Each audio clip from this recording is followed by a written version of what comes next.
Hello beautiful people, welcome back to my channel. If you are new here, my name is Serame, and if you're returning, what's good? I hope you're well. Anyways, on this video, it's actually a follow-up video from the series Phenomenal Motherhood that I did, where I speak to different mothers about their motherhood journey, etc. So one of the videos that I did was with my sister Bertha, who is South African and currently based in Canada. So we were talking about how she navigates motherhood from the other side of the world. Okay, how does motherhood look like in a foreign country, right?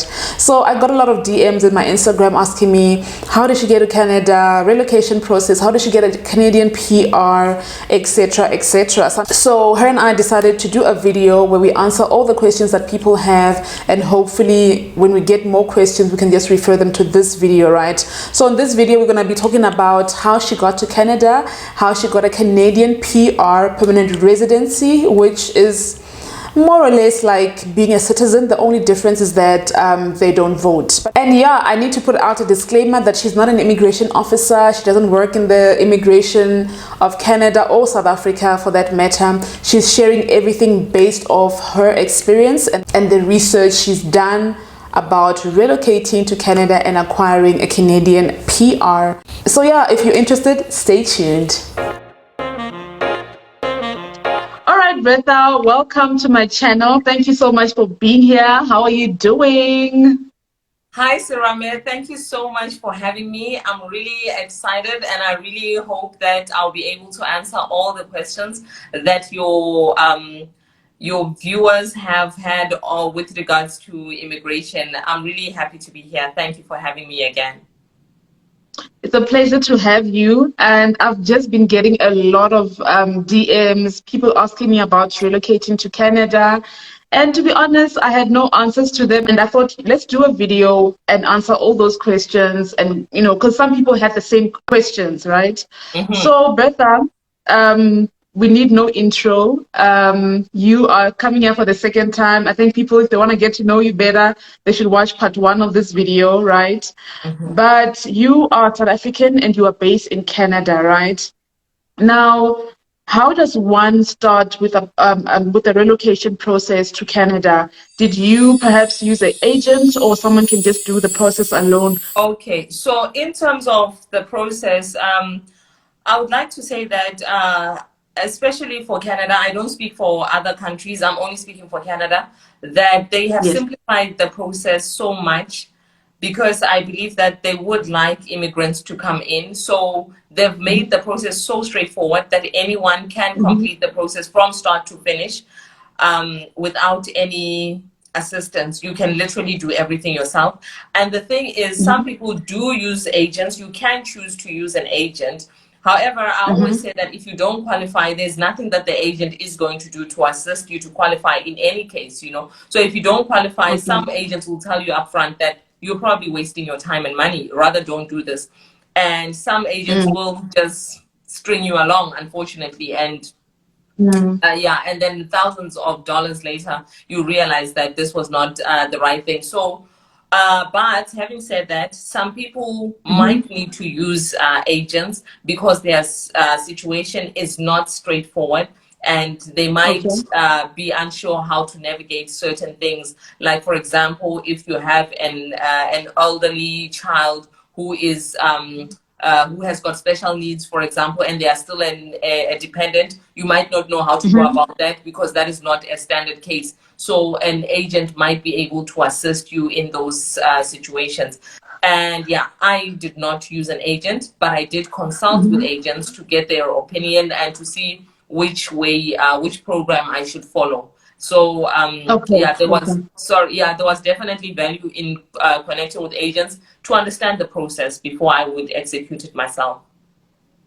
Wow. So you did everything yourself after actually consulting with the agent. The agent didn't walk you through the process. You did everything yourself. You just got the basic information basically from your agent, right? What are the 3 programs that are available for relocation to Canada? There are different classes. There are 4 different classes under which you can immigrate to Canada. The first one is like your economic classes. This is where you can come under the federal skills worker or the federal trades worker. And then there's Okay. also immigration, where you can come because of sponsorship from a family member. And then there's Okay. also where you can come as a refugee. This is obviously for Mm-hmm. those countries such as Ukraine, where there's Yeah. unrest and other things. You can come. And then there's Mm-hmm. another category. I guess this can be like if you are coming for humanitarian issues. I have a friend, Yeah. for example, who moved here because she had a child with special needs, but she was unable to take Okay. care of her back in her home country. So that is, I Mm-hmm. guess, that falls under the category of others. So going back to the Okay. economic ones, the economic classes are the most basic ways, or the most popular ones that everyone comes through, because under economic classes, that's where you have your federal and your provincial, and also where you have your trades Okay.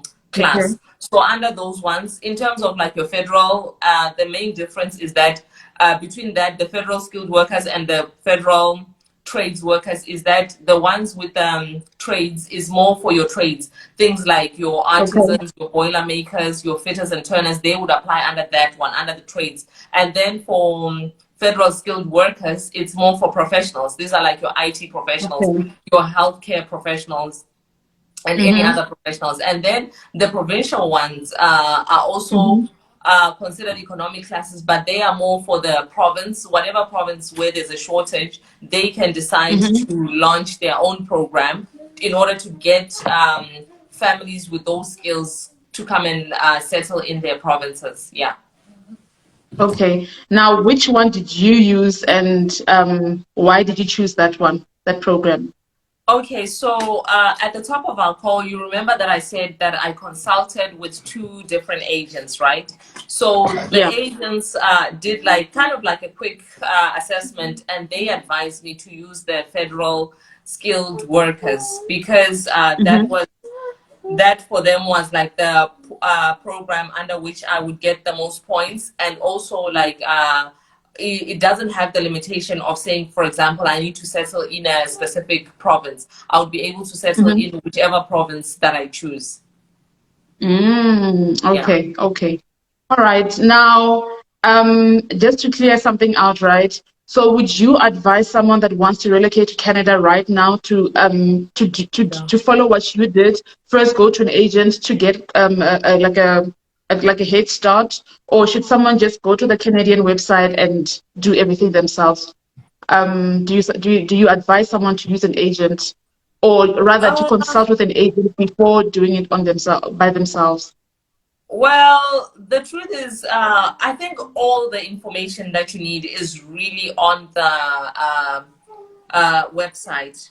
But Okay. I was really just thinking to myself, I don't want to take a chance and make a mistake. Let me just rather consult with like an expert and know for sure which Mhm. program I need to apply under.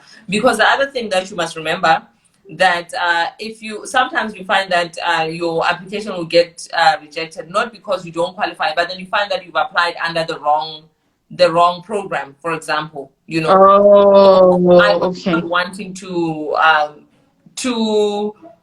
to like take a chance. So I wouldn't say like it's necessary for you to go and consult with an agent. You can get all the information that you need on the website, on the Canadian website. You don't really need to consult with an agent. Yeah. But for me, it was just that Okay. extra due diligence, I guess I can call it. Yeah. Yeah.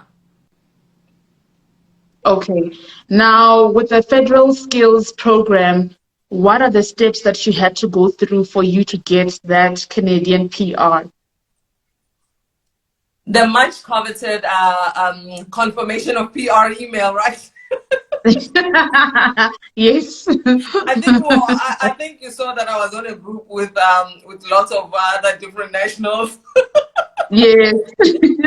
Yeah, okay. So the very first step that I followed was to write my English test. This is the IELTS. This is the International English Language testing standard. It basically tests your your capability in the English language in terms of your listening, your reading, your writing, and how you speak English. This is basically, I Okay. mean, and you can also do the French test, of course, because Canada is both English and French. French. So I did the English one, and I mean everything contributes to your points, right? And then this is to see how you are going to be able to settle, and if you are going to be able to settle at all, because I mean if you have the language barrier, it can really be a challenge. Anyway, that was my Yeah. first step, and then I sent my academic qualifications to WES, that's World Education Services in Ontario, in order to convert my qualifications to to confirm what they would be equivalent with here in Canada. And then Okay. once that was done, the next step was then to, oh, I think I then created a profile with the government of Canada. I then created a profile, and then once that was done, I okay. So after you've done that, there's nothing more you can do. Basically, you do that, and then you submit your English language test and your and oh yeah, and Your way. your yes, and your qualifications and so forth.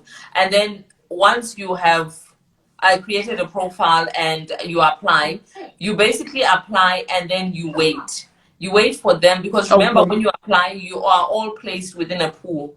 And then once you are in Okay. that pool, you wait for them to send you an invitation to apply for permanent residence. And then at the point that you Okay. get your invitation for permanent residence, that's when you can substantiate everything that you said in your application. Because remember, in your application, Okay. you said, I've been working for this amount of time, I have this degree, I've done this, and so forth. So now they don't want all of those things up front, but it's advisable that you go and get it ready in the meantime, so that when you get Okay. the invitation to apply, because from the time that you get your invitation to apply until the time that it's no longer valid, I think it's about 3 months. So you have Okay. 12 weeks to get all that documentation together. So then this would be like your passports. This would be you also need to get your police clearance certificate. So if you do have like that mark against your name, aka a criminal record, that may not Yeah. look so great, of course. And then after that, you also have to prove that you do have the settlement funds. This is like based on the size of your family, that once you get to Canada, of course, you're not going to secure employment on the first day. So if you do get here and it takes you some time to secure employment, they would like to know that you will be able to take care of yourself and everyone else that you are coming with. And then, so you need to Okay. provide your bank statement.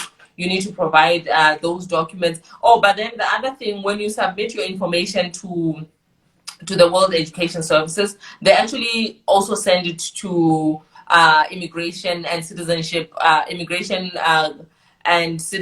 Canada. So you don't need to, Okay. yeah. So your information is already there, and then Okay. once you have done that, once you have submitted your application, then you also need to pay your PR fees. So this is I don't even Okay. remember how it was, but I think it was over like $1,000 for me, and then I think like $500 for my daughter, and Okay. it was quite and then okay, once you have paid your PR processing fees and everything, they will then confirm that they have received payment and give you like to say that your application has been filed. This is your receipt number. So now you can just follow your application online on your profile to see like what's happening to your application, right? And then once you have done that, they will then process, and then after that you will find that.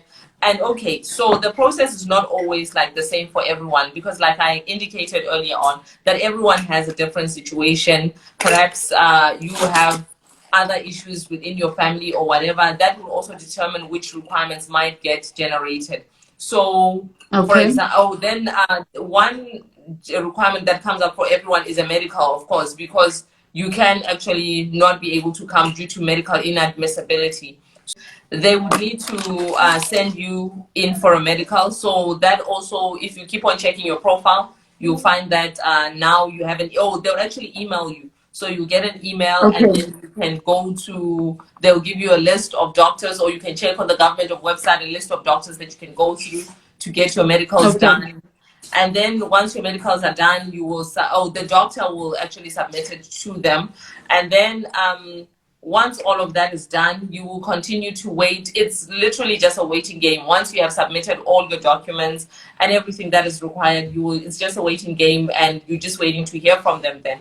And then in my case, for example, I had an extra requirement because I was leaving with just my child and her dad is back in South Africa. So they required Yes. a notarized letter from him saying that he does consent for her to come here with me. So then that requirement was generated, and then I had to get the letter and attach it and send it, and that's how my application moved forward. But once they got that, then within maybe a week of that, we got the confirmation of PR email. Yay! Okay, so I want to know, when you pay for the PR package, right, or the application, does that include, or is that separated from your proof of funds to show Canada that when I come to your country, I'll still have money to take care of myself 2 months or 3 months before I get a job? Oh yeah, girl. Like everything is separate. So okay, the other costs that are like, I mean, everything is, there is no like a huge package that includes all the costs, which is like my biggest problem with using an agent, because if I had used an agent, I was gonna pay their fees, which at that time I believe they said 35 or 40,000 rands for myself and my daughter. And the thing is, Yo. you would still need to pay for lots of things. Remember, I mentioned that you have to convert your degree to like Canadian standards to find out what it is Yeah. equivalent to. In that costs money. Like you pay for that, and you also pay DHL to send your documents through and to get them back. If you, of course, you want your documents to come back quickly. And then in terms of IELTS, you also pay for that. And if you must know, I've met people who wrote IELTS 5-6 times before they get it right. Wow. So that cost kind of accumulates. And then also there's the cost of your medicals. And one thing that is happening now is that your medicals are valid for a year. So from the time that you do it, Okay. yeah, the assumption is that within a year you would have gotten your permanent residence. If you haven't gotten your Okay. permanent residence within a year, your medical will expire, and what will happen is you will need to go again and do another medical. So the costs will this will be for your own account, of course. You will incur other costs. So there is no single thing, like single figure that encompasses everything, and then the PR fees are also separate. For me, I think it was $900 or $1,000, and then for Shami, I think it was $500. I just can't remember. I think it was around there, because at that time it was in rands. I think it was about 15 or 17,000 rands. Sure. Okay. Okay. Now, I know that there's just so many things that you had to pay for, with IELTS and so forth, right? How much was everything? IELTS, with application fee, flights, so basically, and proof of funds included. So basically, how much should one be looking at or save for this process of relocation to Canada, roughly in rands? Okay, so I would say that perhaps if you want to do everything okay, and remember that I'm only looking at a family of 2. So the proof of Yes. funds depends on the size of the family. The bigger your family is, Okay. of course, the more funds you have to bring in. So as a family of 2, Yeah. I would think that in rands, maybe 250,000 would be enough for like to do Okay. your WES, your IELTS, to do your medical, For the whole process. to apply for your PR. I mean, your processing fees for your PR and for the child, and also to get your passports, and then to book your flights, and then to come and settle. Because at that time when we came here, I think we were required to have about $18,000 Wow. settlement funds, and that was like around almost like 200,000, or maybe like, yeah, maybe like just over like 180 or something thousand rands. So I would say, just to be on the safe side, because I think the exchange rate is also quite bad. So I think just to be on the safe side, you might want to make sure that you have 250, and this is for a family of 2. Of Yeah. 2. Yeah. Okay. Wow. That's quite a large sum of money. So that comes with getting the Canadian PR, permanent residency, right? So I want to know, getting the permanent residency of Canada, what are the benefits that come with having the PR? So, when you arrive in Canada as a permanent resident, you are really as good as a citizen.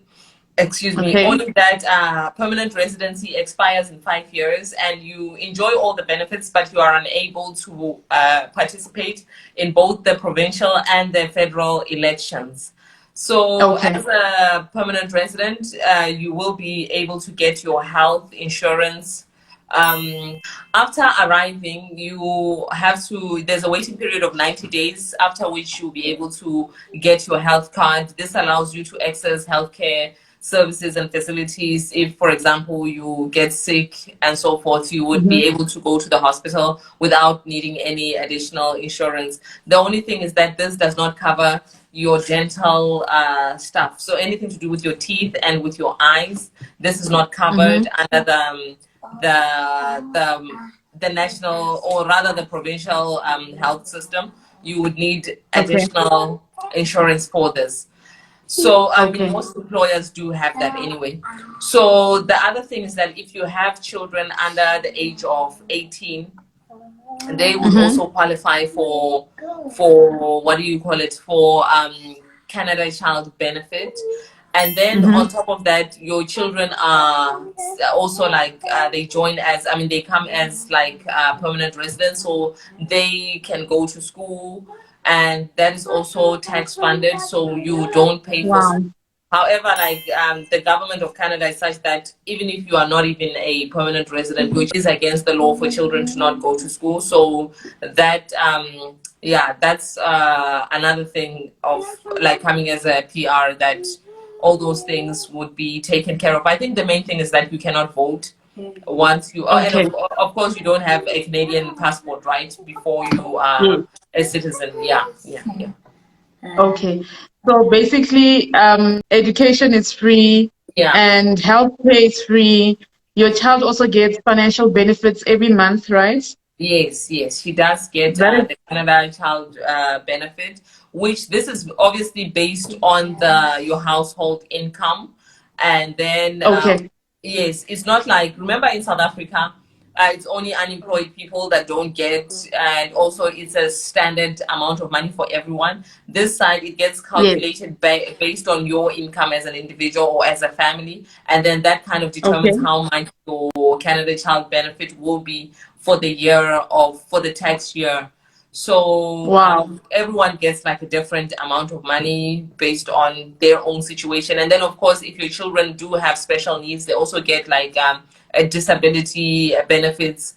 So, and also if you come here as someone who's disabled and you are a permanent resident, you would also get disability benefits, especially if these disabilities limit you from working. So there's yeah, there's quite some some benefits of arriving as a permanent resident versus coming on like a student visa or a study permit or just Um, a work permit. Yeah, yeah. yeah. Okay, B, now speaking of visas, right? One of the questions that I got on my Instagram DMs is that can I come into Canada with my visit visa, look for a job and settle there?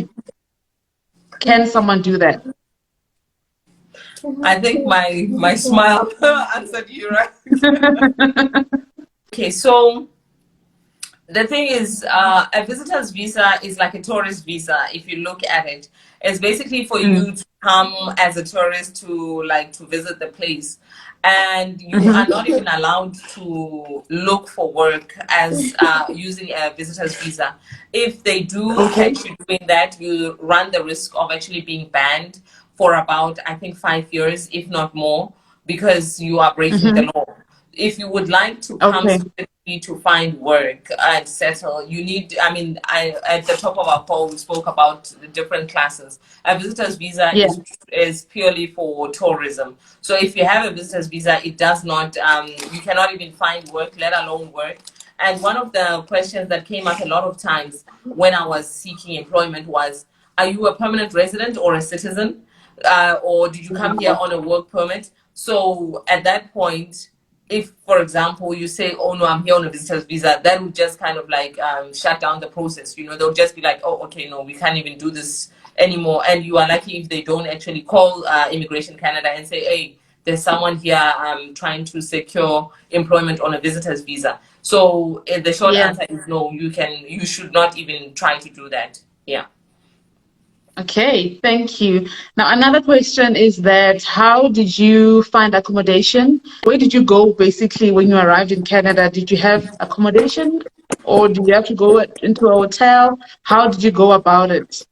Okay, I think the beauty of the world now is that there are so many technologies and things that have, the way I see it, they have made the world smaller. You know, they've made the world our oyster. Yeah. I believe that Mm, travel and tourism is not today what it was 10 years ago. You know, I mean, 10 years ago, if, for absolutely. example, you wanted to fly to Cape Town, or actually even let's just say 20 years ago, if, for example, you wanted to fly to Cape Town, it was really like a huge hassle. Like, I don't know anyone in Cape Town, how am I going to do this, who am I going to contact, and so Yeah. forth. But now you can literally just go on to Airbnb and find an Airbnb and book for yourself without knowing anyone in Cape Mm, Town, you know. And then even when you arrive in Cape Town, you don't need to call anyone to come and pick you up from the airport. You can literally just get an Uber and it will take you to the address of your Airbnb, and that's it. mm-hmm. So that was also like a great thing. So when we arrived, I had managed to find an Airbnb apartment and we booked there. And then one of the gentlemen on the group of South Africans, he offered to come and pick us up from the airport, and this was a very generous offer on his part. So we didn't even have to worry about getting onto a cab or anything to get to the Airbnb. He came and he picked us up and he dropped us off at the Airbnb, and that was a very pleasant experience. So I feel like most of the challenges that you would think of, oh my gosh, how am I going to book accommodation and so, or you can even just book a hotel if you wanted to, you know, Yeah. it's not so difficult. You can just go online, find a hotel, and then upon arrival get onto an Uber and arrive. Like, I feel like life is moving towards a point where you don't really even need to like burden others with, hey guys, can I please come and stay with you for 2 weeks, can you please come and pick me up Yeah. at the airport? Of course you do. If you do want to do that, that's also okay, but then I'm just saying that's not your only option. You do have the option of, Yeah. yeah, of doing stuff on your own. Yeah. All right, I like that, and I like that you mentioned that you did also reach out to people, from South Africa. So there's a community. I remember you had joined a Facebook group at the time. You actually didn't even have Facebook, but you created Facebook account specifically to connect with other South So Africans, that, and they were so willing to help. And I mean, the guy coming to fetch you guys at the airport. I mean, that's actually very beautiful. I mean, Ubuntu South Africans. and if I can just add, this gentleman, he moved to from South Africa. I think he said he was about 8 or something, or 10 or something. And now he's even Wow, retired. He's like over 60. And wow. yeah, and that was the first time I saw him when he picked us up from the airport. And then recently I just thought, let me send him an email to check on him. We should connect for lunch, because we only saw each other that time, and then it was the pandemic, you know. It turns out he doesn't even live Yeah. too far from where we are, so yeah. Ah, that's sweet. That's sweet. And I remember sometimes you do tell me that you're going for a braai with South Africans in Canada and stuff like that. I think that's awesome. Yeah, yeah, yeah, That's yeah. awesome. Now, let's talk about getting a job, girl, earning in dollars. How's that process like for you? How was it for you, looking for uh employment? Is it hard to get a job in Canada? You know what? I would like to say, a lot of people think that once you have your papers and you arrive in Canada, that's it. You are done. Once you Mm. get here, you realize that that was half the struggle. The other Okay. half of the struggle is to secure employment, because there's something called Canadian experience. So this is where you go for Oh, an interview and everything goes well, and then they ask you, do you have any Canadian experience? At which point you are like, what is Canadian experience? I just because arrived. yeah, no, because for me the thing is, I mean, I'm in IT, so for me, SQL is SQL is SQL. You know, like Yeah, Java is the same in South Africa as it is in India, as it is in Canada. You know, Jira is the yeah, same, Confluence is the same. Like you just have to yeah. perhaps configure it differently to suit your specific business needs. But you cannot tell me that I need Canadian experience in order to operate in the Canadian job market. So this is something that Mm, a lot of people are now coming up to speak out against, that immigrants yeah. are advised to move here. Like it's, I mean, from the outside it looks like, oh, you know what, employers are going to be lining up to offer you work and so forth, and I can tell you that is not the case. Employers are not lining up Mm-hmm. to even interview you. I mean, I applied and applied and applied and applied. I didn't even hear anything back, you know. Wow. So getting employment is quite a big hurdle to get over.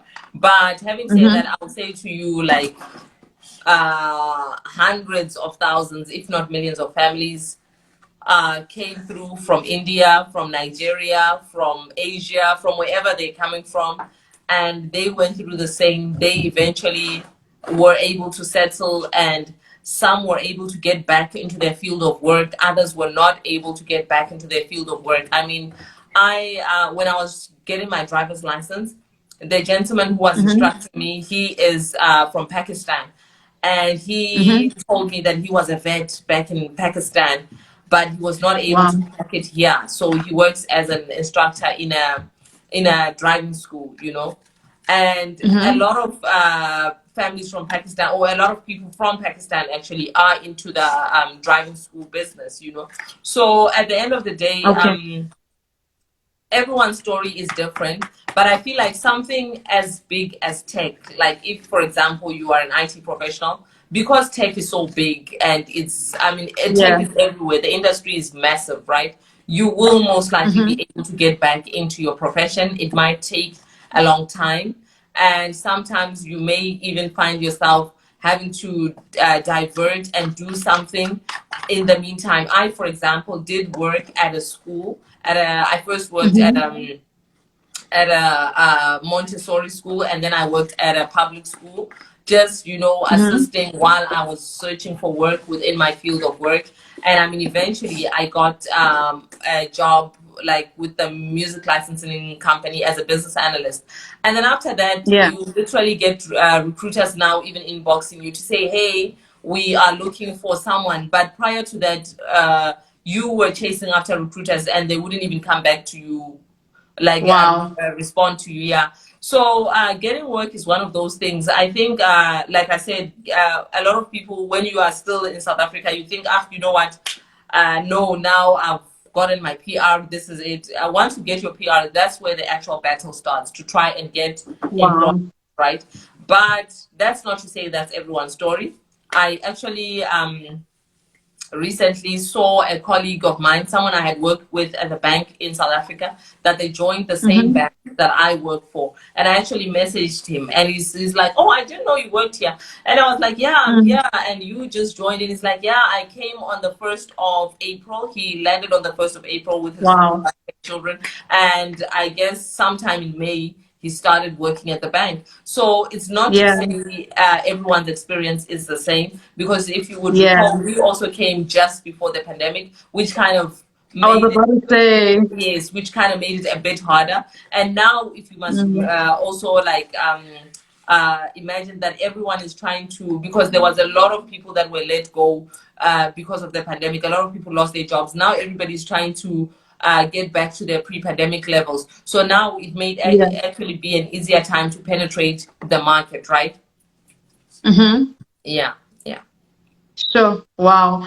The next question that I got, which I think everything you've said actually answers that, was that someone was asking that after they get the PR, should they apply a job from South Africa before they move? Which I think if they don't respond to you when you are in Canada, how much more when you're in South Africa? So, No, you know what? I really don't want to discourage anyone. I think you can actually try to apply, because some people have been able to, but I am yet to meet those people, right? Those that have secured jobs from South Africa, unless of course you are in a very, unless you are in a very specialized field. And if you are in such a Okay. field, you would have been headhunted already. You know, someone would have called you from here. And actually, remember the family that I was telling you about, the ones that are in Calgary?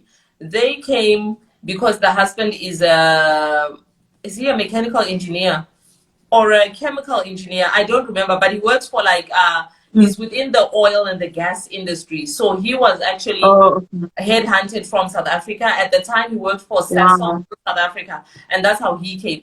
But his case is different. It's because his skill was like so in demand. That's how he came. But Yeah. everyone else, like especially us IT people, I mean, I think you know that there are a lot of IT professionals coming out of India, a lot of IT professionals coming out Yeah. of Nigeria, out of the UK. So as IT professionals, unless of course by some stroke of luck you come across the right contact and they assist you and so, but typically most IT people just kind of land and then they they try to find employment from here. Yeah, yeah.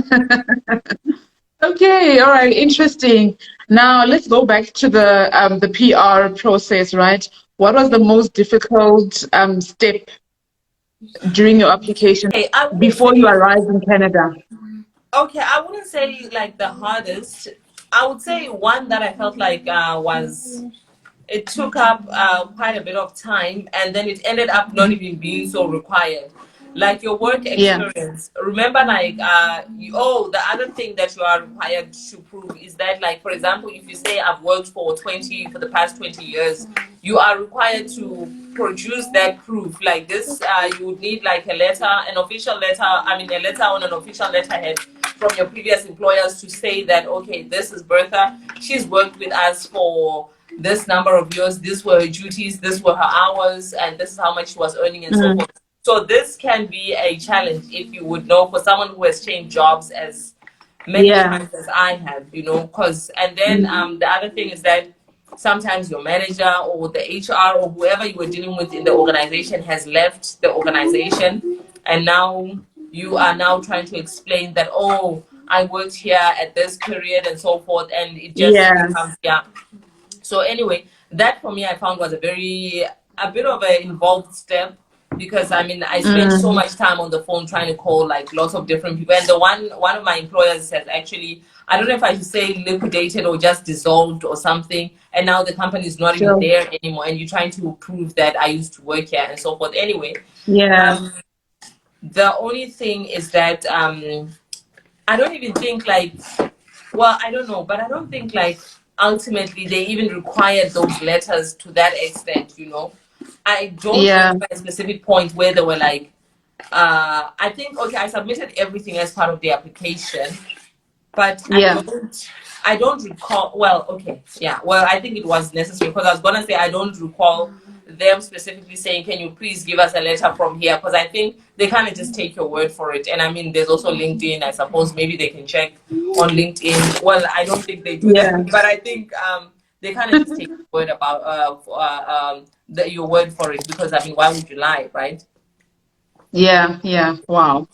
Now, Bertha, you are in Canada since 2020 January, right? Yep. And you've settled. I'm sure you've settled. Canada feels like home for you, right?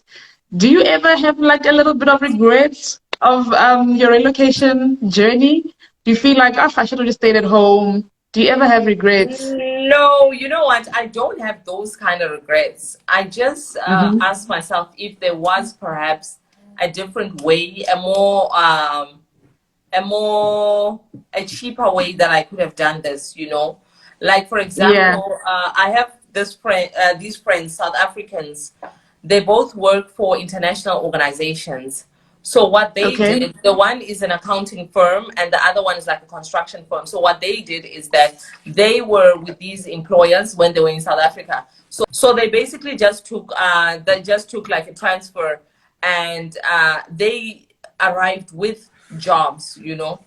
So, and Oh, funny enough, they still say it was still very hard. They still said immigration is still very hard, even if you arrive with a job. So imagine when you come without a job. wow. Yeah, so both of them Wow. did come with jobs, and now I'm asking myself if I could have been able to pull something like that off. But I mean, for the longest time before I left South Africa, I did try to join like an international consulting firm and so forth. It just kind of like never worked out, you know. And as you would Mm. recall, my age was also like becoming a factor. I did not want Yeah. to delay doing everything because now I'm trying to secure a job with an It's international well. company. And then by the time I have that job, you find that my age is working against me as well, you know. I think Yeah. at that Yeah. point it was kind of like do or die because I was also looking at Shami's age. I wanted her to start like from daycare this side, like to go into JK. Basically, I wanted her to start her junior kindergarten this side. So junior kindergarten Mm-hmm. is when she's 4. So at that time she had Okay. just turned 3. So it was kind of like now or never type of thing for me, like based on my situation. Yeah. Yeah. Wow, Bertha, we've come to the end of the video, but one last question. If there's somebody that's watching right now and they're about to start their process, what are the top three advice would you give them? Top three tips for relocating to Canada? Okay. Well, firstly, the first one that I would advise is, if at all, of course, this will not be possible for everyone, but if it is possible, try and see if, and also I think this also has to do with time. If time is on your side, try and see if Mm. you can join like a big organization. I'm obviously not going to mention those companies, but I'm sure we all know which ones those are. They are in South Yeah, Africa, yeah. they're everywhere in the world. If you can join those Mm-hmm. ones and rather come as, rather take a transfer, that will work out more. And also remember the proof of funds I mentioned earlier. You won't need to provide the proof of funds because you already have Yeah, employment. yeah, And chances are your employer will also like do a lot of things for you, like such as your flights, such as your visa, your permanent residency processing fees and so forth. yeah, I don't know this for sure, but I imagine that since your employer is the one who's like bringing you here, they would be covering all those costs. And then, bless you. And then, okay, so the first one is if there's anything, I would say try that. But of course, like I said, it's not possible for everyone. And sometimes age yeah. is also against you, so you can't, yeah. Anyway, then the second thing I would advise is that before you actually even start the process, just read up, Mm-hmm. like read a lot. Yeah, Like yeah, when you think you have understood the information, go back and read again. When you think you have yeah. understood it, read again. So Mm. basically, it's a very involved process. Remember at the beginning, I said it's like something you can do yourself, but it's quite involved, Yeah, and you yeah. would like to be as educated about it as possible. So Mm-hmm. just try and educate yourself as much as possible, and that will go a long way. And avoiding mistakes, because with mistakes these will result in your, for example, your processing times being lengthier and so forth. So you might want to make Mm-hmm. sure that you are 100% when you are doing stuff. So I would say like just really getting to understand and to know the process, right? And then Yeah, last but not least, I would say to network is definitely a good thing. To basically yeah, network on a professional level and on a social level, on a personal level. yeah, Like try and connect with people who have a similar background with you professionally or from their family perspective and so forth. Try and, for example, try and connect with other families with small children, you know, try and understand yeah, what are some of the challenges they've come across and so forth. And then also try and connect with other IT professionals and understand like what are the challenges that they encountered, how did they overcome certain things, where do you start with your job search, what do they recommend, all those things. So I would say yeah, yeah, the last one is to just network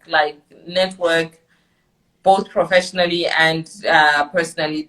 And actually, I'm guilty of not having really invested much in networking, especially professionally when I came here. yeah. Like Okay. I thought, I still thought like when you get here, you can just sit in your room with your laptop and apply, and then wait for the phone to ring, and then Yeah, you will start doing those interviews. You know, recruiters will be calling you off the hook I waited and I waited Yeah. and I waited. My phone never rang.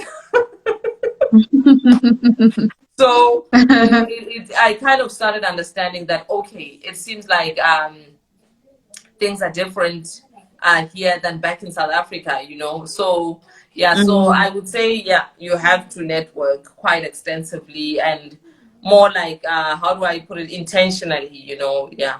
Yeah, yeah, intention. I like that. I like that. Bertha, these tips are golden, okay, for relocation. I can relate to them through you, if you know what I mean. Yeah. You know, because I've just been with you throughout the journey and all of I that. wanted to say, And yeah. thank you so much for being here, for answering the questions that some of my viewers had. Um, I'm sure you've answered everything. I think you've answered everything to the best of your knowledge, you know, because you are not an immigration officer. And there's some people that were saying, can you please give her, can you please give us her number so we can call her? And I'm like, guys, she's not an immigration officer, you know. You know, so I hope this video does help people that want to relocate to Canada. And thank you so much, B. It has been great. And until next time, maybe we can do another video, you know, in the future, you know. Or maybe I'll come and visit you and then we'll do one when I'm there, you know. Yes, yes. And then you can also share your experience from a visitor's visa perspective. What are some of Yes. the things that you went through? But what I wanted to say is that I still say the best form of, the best source of knowledge is your CIC website. This is the Canada Immigration and Citizenship. That is the best Mm-hmm. place to get information. Like, even if you don't go to an agent or whatever, you will find everything and anything you need to know on the Canada website. The So yeah, website. thank you for Okay. having me. All right, I'll put the website in the description box. You guys can click on it and go and read your life. I almost said life away, God forbid. Go and Yeah, so read. When you think you know, read some more. Okay.